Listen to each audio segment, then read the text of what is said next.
You're going to trade them. I'm going to trade them. So let's talk about how we trade them. What exactly? Zero DTE options. I'm going to walk you through a guide on some of the things that I think you should keep in mind. Pros and cons first. Second, I want to walk you through the downfall of retail traders, integration of them into their strategies via data from a handful of studies that I really like, that I also juxtapose against my own data set, but nobody should trust my data set. I think it's better to use the stuff that you can find that's peer reviewed. So we're going to go through that, but I'll integrate some of the things that I found personally along the way. And then at the end of the video, I want to walk you through exactly how I integrate zero DTE expirations into my trading style and how I like to trade them. So without further ado, what's up everybody? Eric here. Welcome back to All the Outliers. A huge shout out to the Patreon family and the YouTube members. You guys make this all possible. This takes a lot of time to put together to give you good information. So let's get straight into this video. The very first thing that I want to talk about, some pros and cons. And what you're going to notice from this list is it's not labeled as a pro or a con. And it's because it really depends on the side of the trade that you're on. So for example, gamma, this really helps long options. So if we're on expiration day,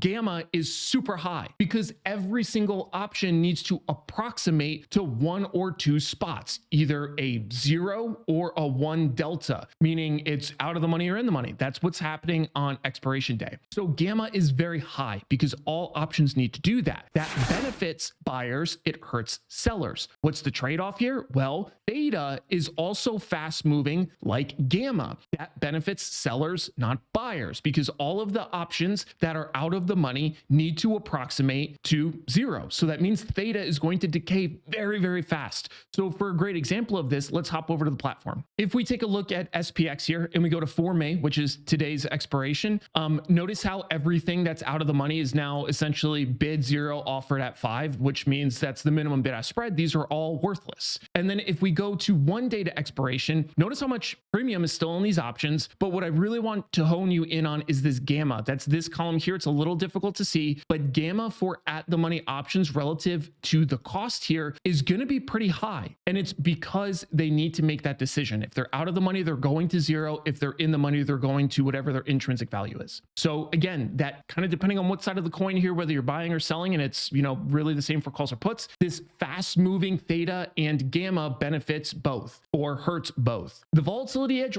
really is going to benefit the sellers out there. And this is an important concept too, though. And this is actually going to be one of the things we talk about later, but this really just falls into theta decay in some case if you're a seller, and that's it. The fast moving component is what draws people to these products, but depending on what side of the trade you're on, it's going to have a different impact. This, however, is universal. No overnight risk. If you put on these trades, you can go to sleep and just chill out because there's no overnight risk. Now, a super important note here, though, is I think traders perpetually look for a boogeyman. They're looking for something to justify a behavior. And overnight risk is not as scary as it is. What I mean by that is if you look at portfoliovisualizer.com, you throw in a $10,000 portfolio and you look back 30 years, whatever the case is, that is a lot of overnight risk. There's a lot of nights over the course of holding that product, but somehow it turns out okay, it makes money. The point being is overnight risk is not the boogeyman here. And there's ways to overcome that by the way we structure the trades, which I'm going to get into in a minute. So while this is a benefit, to be very clear, not having overnight risk is a benefit. I would not permit your mind to say, oh, I should only trade zero DTE options because they have no overnight risk and that's where all the risk is. It is not the case. The risk is actually in your shitty strategy. That's it. So with that little disclaimer aside,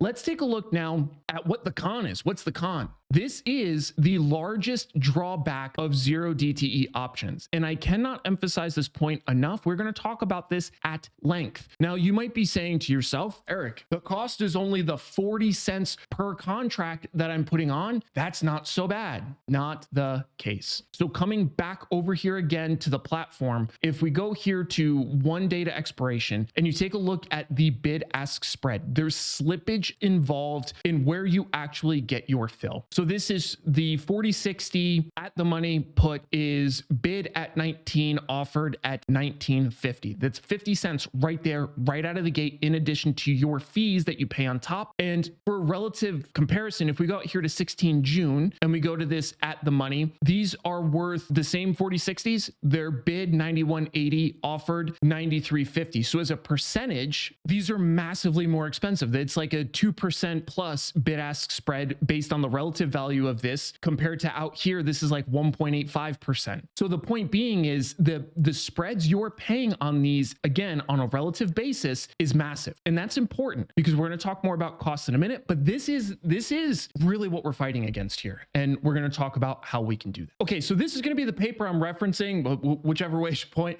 In this scenario, this is the paper we're going to be talking about. And there's a bunch of other details that I'm baking into this from both my own data set and then a couple other ancillary information sources. But I wanted to use a peer-reviewed data source because there's no reason for anybody to really put a whole bunch of weight on my data, although I certainly do. It is still worthwhile, I think, to draw some parallels between these two, but this is a pretty well done paper. To be very clear, there's holes in any paper that's done. So I do not want you to look at this as if this is the end all be all authority on everything. It's not. They make assumptions. They have to, but we can still learn a lot from this paper. So with that aside, let's get straight into it. What do traders do? Well, we can tell that traders in general have really started taking onto this idea of zero DTE expiration. So you can see zero DTE here orange, and notice how wide of a space this is taking up in monthly trading volume. I guess you can't do that because my stupid face is in the way. Maybe you can now. But as you can see, this is a massive space that they're consuming. This means that the demand is huge. The same thing is if we take a look at 0 DTE, 1 DTE, 2, so on and so forth, notice how prevalent this is compared to everything out there. And if you take a look at just short-term duration, so essentially 0 and 1 DTE, that is also massive. So overall, there has been a huge spike in monthly trading volume centralized in 0 DTE stuff. Now, we're going to look at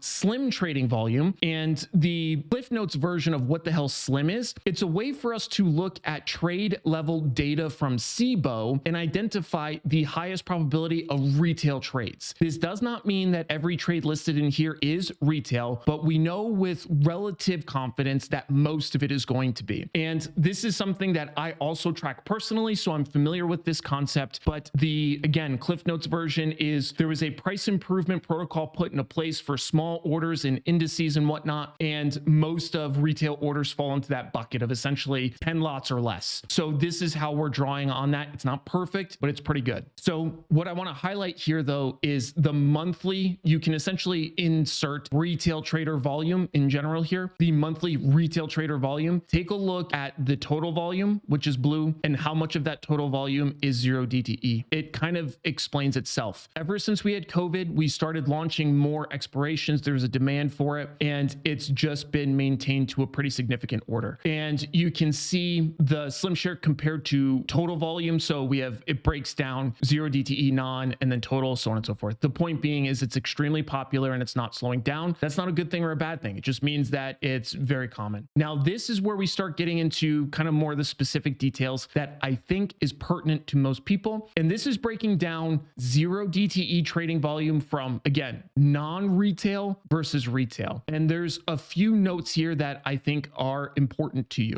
and I've highlighted them here. When we talk about the breakdown between calls and puts, it's essentially same for retail versus non-retail. Slight, ever so slight variance between the two, nothing noteworthy. If we look at the size, again, you can see that the gross centralization for retail is in single contracts, and that's not the case for non-retail. It's still overwhelming single contracts, but there's a bigger breakout between 2 to 5 and so on and so forth. So when we look at these though, this is where it starts to get important. When we look at the direction, whether we're buying or selling, you can see that there is a kind of centralization in buying for retail, but selling for institutions. Now, I want to be super clear before all of the Theta Gang people out there start saying like, oh shit, yep, I got it right. This is all I should be doing. Let me put my stupid face right in the middle of the screen to hopefully intercede that thought process. That is not the case. Selling is not some sort of magic potion that fixes everything. It's really important to understand why selling works and when selling works. I'm not going to go super far into detail on this video. I will throw a link to a really great video that I made in the notes below on this exact concept, but it is important to note that in general, selling does have a benefit if it's properly deployed, which is why you will see this breakdown where non-retail tends to favor selling a bit. Now, whether it's call or puts, you can see that this is,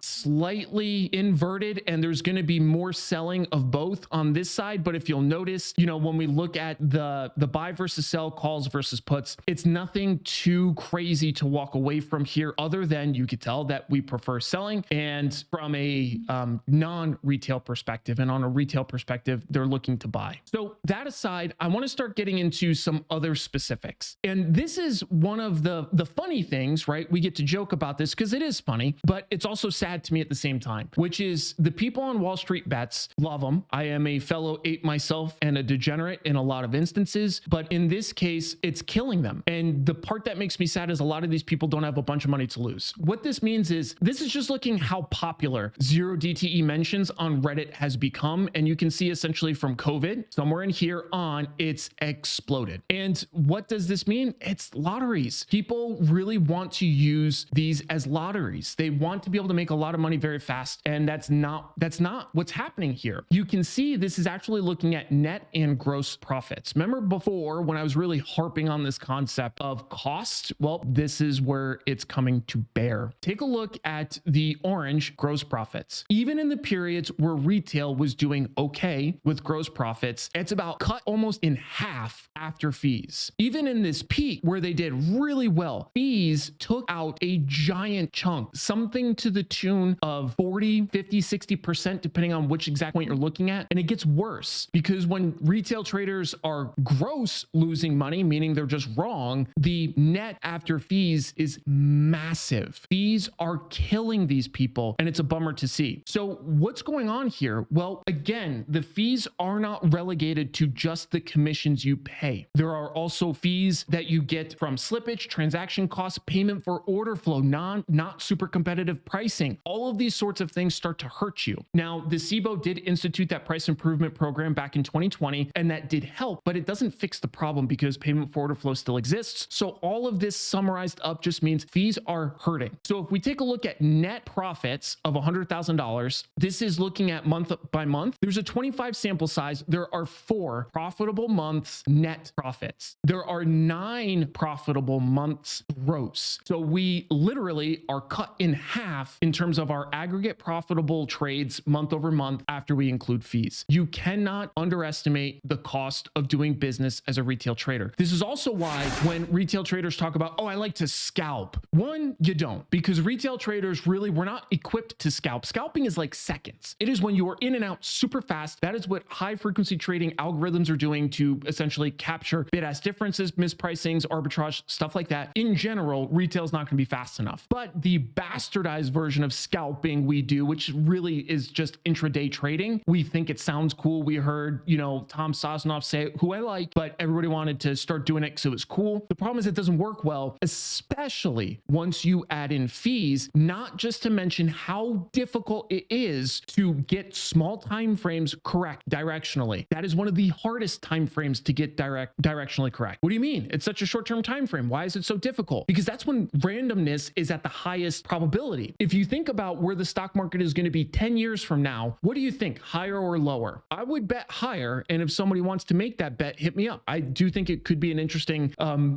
thing to follow along. And the point being, though, most people probably would be confident that it's going to be higher in 10 years relative than it is today. But if you talk about whether or not the S&P 500 is going to go up within a 5-second increment or a 10-second increment, very difficult. And then you add fees on top of that, because scalping typically includes a lot of very small profits, and then not just, again, commissions, but the costs associated with doing it, very difficult to make money. Okay, now that that horse is beat thoroughly to death, let's just talk about this concept of expensiveness. This is actually pretty cool to me. So from this paper, they actually found that retail orders do better in high VIX environments, and this is typically when people are attempting to sell, but over the duration, traders actually became more sensitive to the expensiveness of options, which I actually think is super cool. So let's talk now very quickly about kind of the so what of all of this. Well, it's pretty simple that retail traders really like lottery-like assets, which is a bummer, but it's to no surprise. There's a reason why the lottery makes so much money, and zero DTE options enable that. And right now, retail traders, again, in aggregate, essentially lose $358,000 a day on zero DTE S&P 500 options. That's awful. This is the most disturbing part. Our findings indicate that more than 60% of the loss each day comes in the form of transaction costs. he's your enemy. I think that we have that point down. So let's talk about what I do. The very first thing is, now that we understand the fight that we're fighting, we now understand that we need to be very careful of costs, and we need to construct strategies that enable us to do that. So what does that mean? Well, if you like to trade spreads, which I don't, especially in this context, if you're trading iron condors and verticals and zero DTE stuff, you are literally getting chewed alive. So I typically prefer simple single options, whether it's short calls, short puts, short straddles, short strangles. It's typically going to be short straddles. And notice how I emphasized short on all of those. I tend to sell. And the reason why I tend to sell is because